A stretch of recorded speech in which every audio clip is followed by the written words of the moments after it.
8 de la mañana, 41 minutos en Colombia, 8:41. Está con nosotros el doctor Franklin Prieto, él es director encargado del Instituto Nacional de Salud.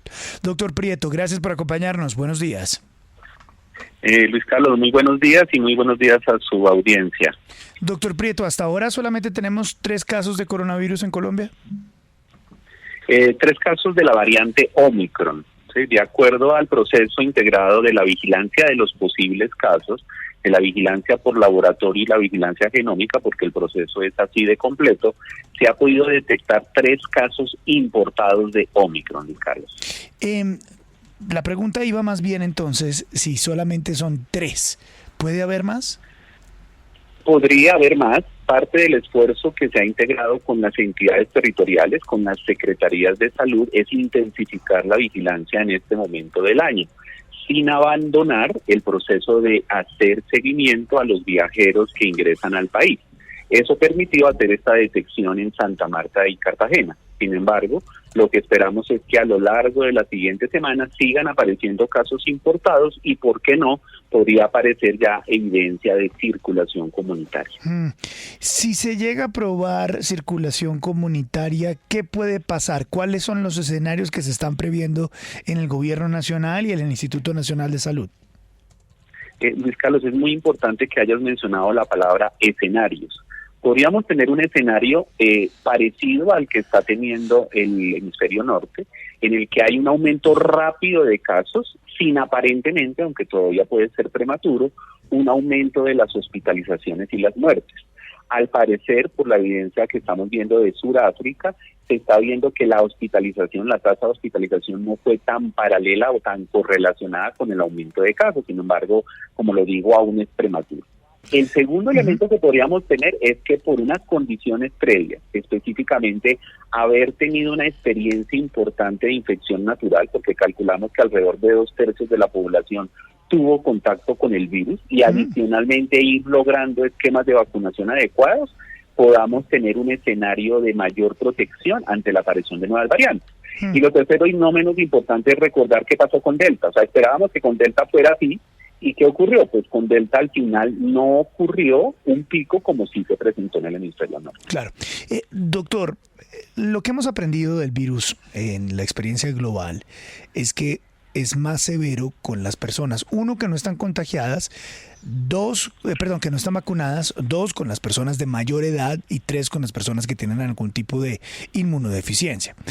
¿Qué tan vacunados están los mayores en Colombia? El esquema de vacunación, de acuerdo a las cifras que da el Ministerio de Salud y Protección Social, está superando el 95% de las 2 dosis.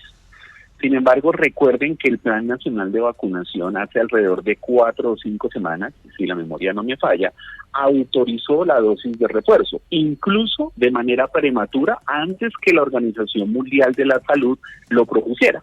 Hoy día parte de la discusión en España está ahí. Logramos unas coberturas de vacunación altísima, pero como que nos dormimos en los laureles.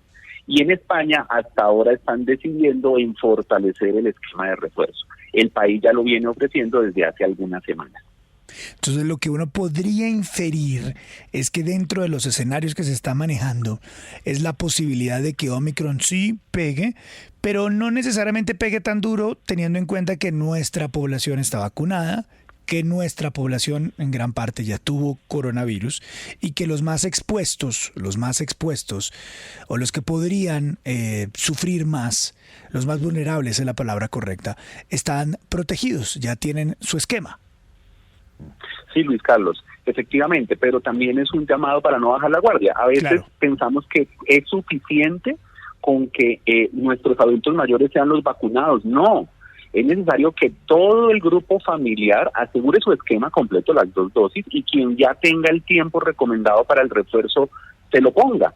Y no abandonar las medidas no farmacológicas. O sea, al final todo lo que estamos haciendo en gran parte es para disminuir la hospitalización y la muerte. Sin duda. Y parte de eso lo logramos con lo no farmacológico: tapabocas, distanciamiento social, ventilación, disminuir el tiempo de contacto. Doctor Prieto, la pregunta que nos hacemos todos en la calle, y esta mañana mi mamá me escribe, mis tías me escriben, mi hermana me escribe, la familia dice, bueno, ¿nos vamos a reunir o no en Navidad? ¿Nos vamos a reunir o no en Año Nuevo?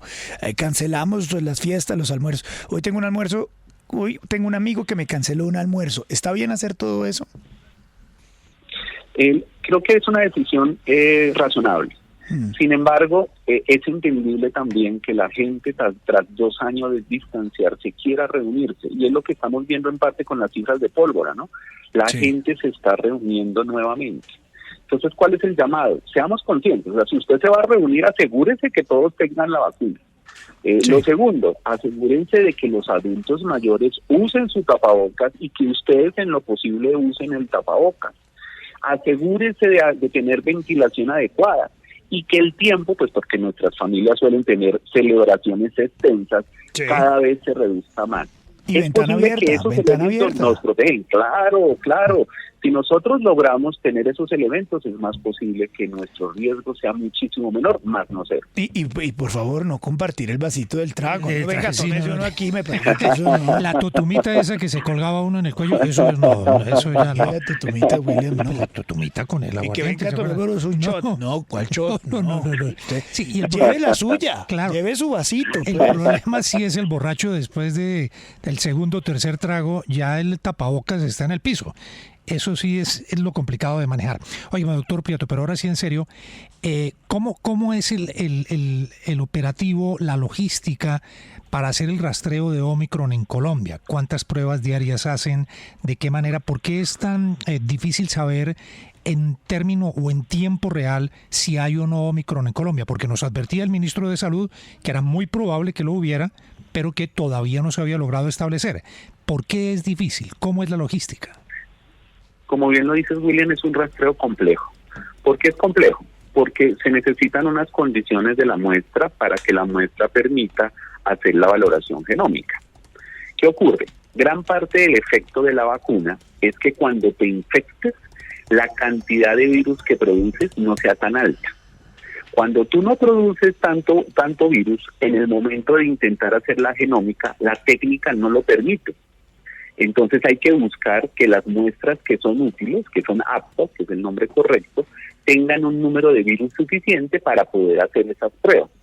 Lo que nos ha ocurrido en el país, sobre todo en los últimos meses, es que hay gran parte de las pruebas que resultan positivas, nosotros le denominamos así, tienen CT altos. Esos CT altos no nos permiten hacer la genómica. De los que sí la permiten, entonces nos ha permitido poder hacer la determinación de este variopinto de linajes que circulan en el país y especialmente ver que todavía nuestro predominante sigue siendo Delta. Muy posiblemente podría suceder, como nos pasó con Delta, que tengamos una preponderancia de Omicron y que uno de los escenarios, como lo hablábamos con Luis Carlos hace un rato, sea que no nos afecte de manera importante o que sí nos afecte. Doctor Prieto, pero es que ¿por qué se demoró un poco más el reconocimiento de esta variante en Colombia? Porque en países de la región vimos que sucedió mucho más rápido a pesar de que el país ha dado ejemplo en esta búsqueda genómica de los virus y de las variantes. ¿Y usted cuánto tiempo cree que podría empezar a haber contagio comunitario?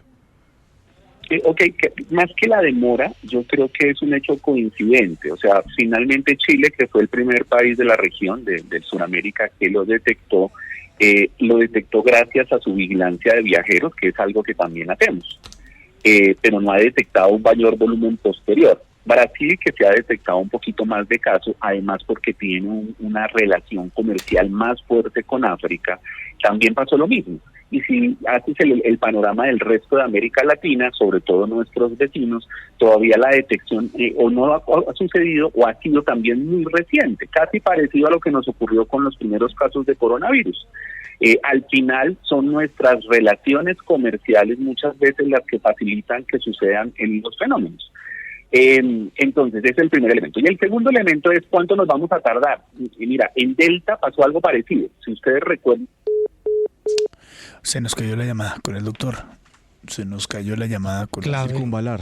Clave esta entrevista. Sí, porque esta es la entrevista más clara tal vez en todo el día sobre lo que está ocurriendo. Si hay alguien que tenga clarísimo el mapa de lo que ocurre con la pandemia en el país, es el doctor Prieto. Pues el Instituto Nacional de Salud es la entidad que operativamente atiende la situación, tanto de rastreo de las variantes como de toda la estrategia. Aquí está de regreso, doctor. Doctor, ¿nos escucha?